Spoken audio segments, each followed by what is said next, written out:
การยอมการปล่อยการว่างน่ะอันนั้นคือการสนะจิตใจตัวเองสนะอัตตาตัวตนเพราะว่าเฮาสนะใจตัวเองเด้เป็นคนที่ฉลาดเป็นคนที่มีปัญญาถ้าบุคคลใดบ่ยอมแพ้มีแต่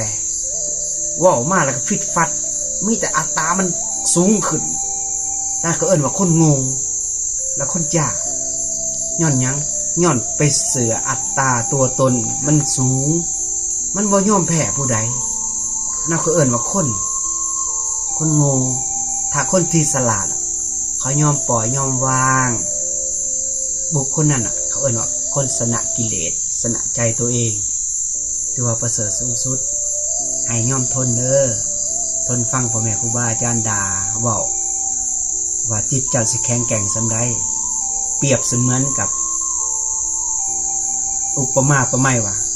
คนที่ตายไปแล้วมันบ่มีหัวใจด่าจังได๋ก็อยู่แบบนั้นอันนั้นคนบ่มีหัวใจเห็นบ่คนที่ตายน่ะเขาไปจูดด่ามันหายบ่มันบ่หายเด้เฮาจูดมันหายบ่หายเด้